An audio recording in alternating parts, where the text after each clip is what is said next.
Apesar de eu dar uns pitacos em economia de vez em quando, eu estudei 2 meses de economia, que foi para passar no exame da ANPEC.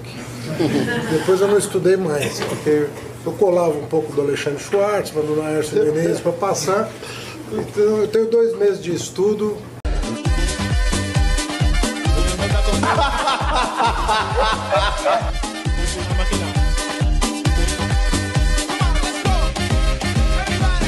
Olha só, ainda sobre esse tema do suposto corte de gastos, vou aproveitar que essa palavra está na moda, né, de suposta tentativa disso, daquilo. Foi a suposta tentativa de corte de gastos do governo.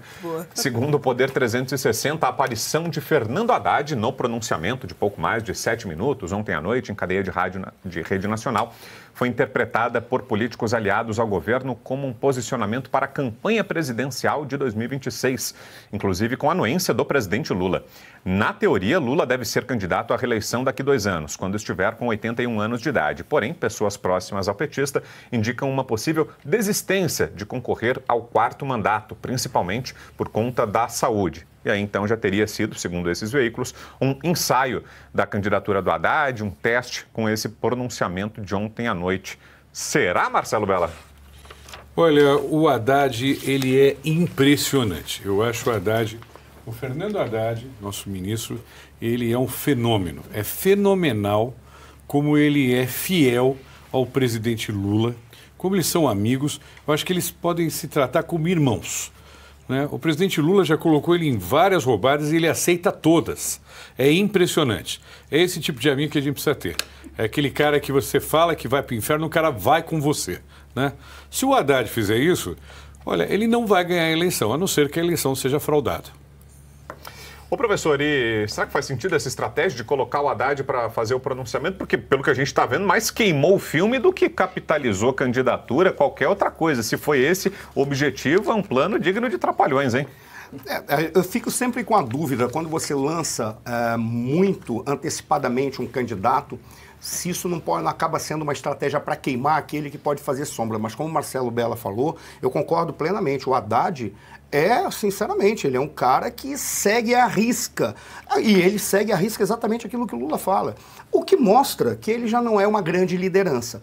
Ele não é um bom administrador. Aqui em São Paulo, aquele que tiver a oportunidade, venham ver as ciclovias aqui da Avenida Paulista, você vai ver o que é algo feito para ir para algum lugar, para saber para alguma coisa, e que pedestre é atropelado por carro, por pedestre e por bicicleta. Exatamente por causa de um projeto maravilhoso que foi feito aqui pelo Fernando Haddad. Mas isso é apenas um detalhe. Tem um vídeo dele que voltou a circular hoje, professor, que ele fala, o Haddad confessa que não entende nada de economia. Acho que deve ser ali por 2016, 18 esse vídeo. Não sei se na época que ele era ministro da Educação ou prefeito de São Paulo. Ele fala, eu não entendo muito de economia, eu só passei porque eu colava do Alexandre Schwartzman. É esse o nível do atual ministro da Fazenda. Ele pode até ter brincado com isso, porque alguns falam, não, a defesa disse assim, não, ele estava brincando. Mas independentemente disso, ele é formado, acho que em Direito, eu tenho a impressão disso, tem um mestrado em Economia e tem o doutorado em Filosofia. No mestrado em Economia, a tese dele foi sobre, mais ou menos isso, sobre efeito sociológico da economia soviética. Isso. Ora, o modelo soviético de economia, alguém vem falar que é um economista estudando o modelo soviético de economia, esse cara está brincando comigo. Ele não entende nem de economia, nem de liberdade, nem de democracia, menos ainda de organização soviética. Se ele entendesse da organização soviética, a primeira coisa que ele faria, ele jogava fora a tese dele. Porque não tem como você buscar efeitos sociológicos que sejam positivos numa coisa dessa. Mas tudo bem. Agora, quando você olha, aí eu já encerro, você pega, uma tentativa de colocar o Haddad. Como o Marcelo falou, o Haddad é o indivíduo mais fiel e leal que o Lula tem, porque ele faz qualquer coisa. A única diferença que eu teria, que é uma discordância, não seria uma discordância, uma complementariedade ao que o Marcelo falou, é que com o que ele ganha, até eu seria um Márcio Postman, seria um Márcio Galípolo. Até eu, se pagasse isso para não fazer nada e para ficar aparecendo lá e ainda ter um poder de uma caneta, até eu seria uma espécie de Márcio Galípolo. Não com eles, né? Porque você tem limites morais. Mas acaba sendo uma tentativa de formar uma liderança. O problema todo, que ele já trouxe a guerra com aquele que se considera o herdeiro do Lula, que até imita os trejeitos do Lula. Se vocês prestarem atenção, vejam o Boulos falar. É idêntico o Lula falando. Até ele dá em pausa e faz assim, aí faz, e volta, e faz aquelas caras. É um gestual, ele acha que ele é o herdeiro. Se ele está apostando no Haddad, ou ele está querendo queimar o Haddad pro Boulos, ou ele está fazendo já a guerra com o PSOL. Só que o problema é fazer guerra com o PSOL não é como fazer guerra com o pessoal da direita. O pessoal da direita segue a Constituição, faz tudo que tem que ser. Fazer guerra com o PSOL, aí ele vai sentir. Porque aí o PSOL vai pra porrada. Porque o PSOL, eles têm a violência como instrumento do processo político. Isso, ele pode colher frutos muito ruins. Desculpa eu ter me estendido um pouco. Vou te passar, Geise, mas antes vamos só mostrar aqui esse Remember, já que eu falei, o alemão não dá ponto sem nó. Eu citei aqui, o alemão já tem na ponta da bala aí, já está em ponto de bala, o vídeo do Fernando Haddad falando sobre os conhecimentos dele em economia. É um vídeo antigo, tá, gente? Para que não fique aqui nenhuma fake news, distorção. Não. É um vídeo antigo, de fato, em que o atual ministro fala dos seus conhecimentos em economia. Dá uma olhada. Eu quero também registrar que, apesar de eu dar uns pitacos em economia de vez em quando, eu estudei 2 meses de economia, que foi para passar no exame da ANPEC. Depois eu não estudei mais, porque eu colava um pouco do Alexandre Schwartzman, do Laércio Menezes para passar. Então, eu tenho 2 meses de estudo no meu escritório de advocacia, passei na ANPEC e é o que eu mais ou menos domino. Ele falou sério. Eu não senti muita ironia não, professor. Contigo, Geise? Eu achei que ele falou bem sério ali, ele se sentiu confortável para assumir a sua incompetência. E assim, tudo bem ele não dominar a economia. O problema é ele ser ministro. Dessa área. Exato. Se ele não dominasse a economia, tá tudo certo.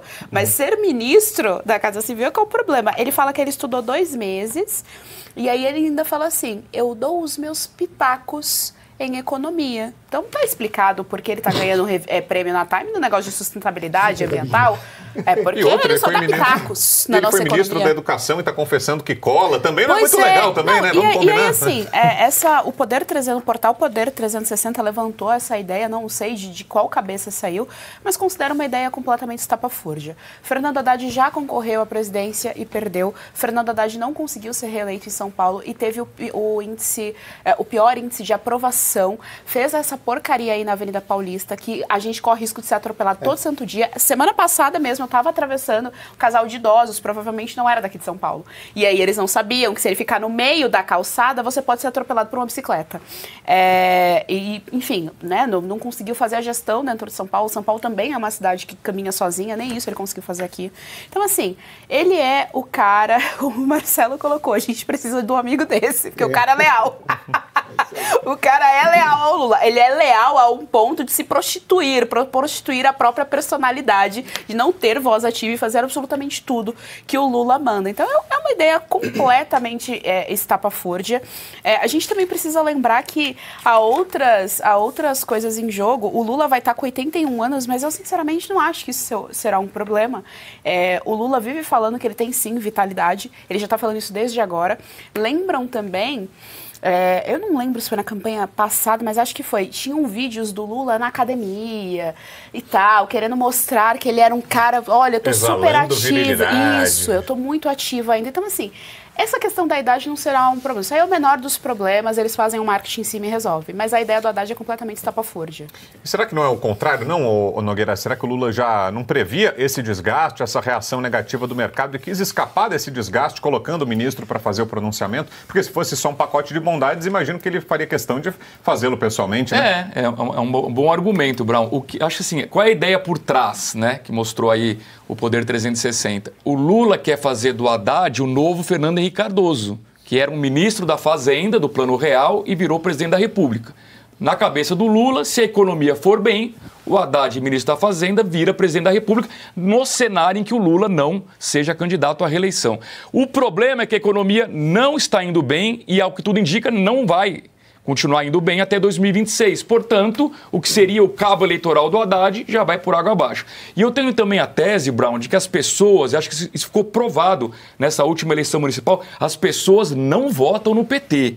As pessoas votam no Lula e o Lula não consegue transferir voto para ninguém. Já tentou com o Haddad, não deu certo. Nessa eleição municipal não transferiu voto para ninguém, muito menos para o Boulos aqui em São Paulo. Portanto, se Lula não for o candidato em 2026, a esquerda vai perder. Né? Não tem plano B. Haddad não é plano B para Lula. Ou é Lula ou a esquerda perde em 2026. Então, primeiro C, você curte, que é o preço deste programa. Quanto vale o ingresso para ver este palhaço neste picadeiro bonito? Vale uma curtida. Vale o seu like, o seu joinha, o seu gostei. Então, a sua obrigação é curtir. Se puder, comente, porque quem comenta ajuda no engajamento. Então, primeiro C é curtir, segundo C é comentar, o terceiro C, o que seria muito louvável, seria você compartilhar. Tem um link que é a setinha, uma setinha assim, meia bomba. Sabe aquela, a setinha da pipa do vovô que se esforça? Você vai lá, copia o link, cola no seu Orkut, no seu Facebook, no WhatsApp, no Telegram, manda sinal de fumaça, pombo correio, não é pombo correio do banheiro, é o pombo correio que leva as mensagens, você passa para todo mundo que você gosta, para quem você não gosta, você também passa. Então, ó, curtiu, comentou, compartilhou, e se puder, se quiser, se o seu bolso comportar, e se seu coração assim permitir, contribua com este programa que vai substituir o Jornal Nacional. Olha que pretensão maravilhosa, hein? Se liga, ô Bonner, nós vamos derrubar o Jornal Nacional. Esta é a meta.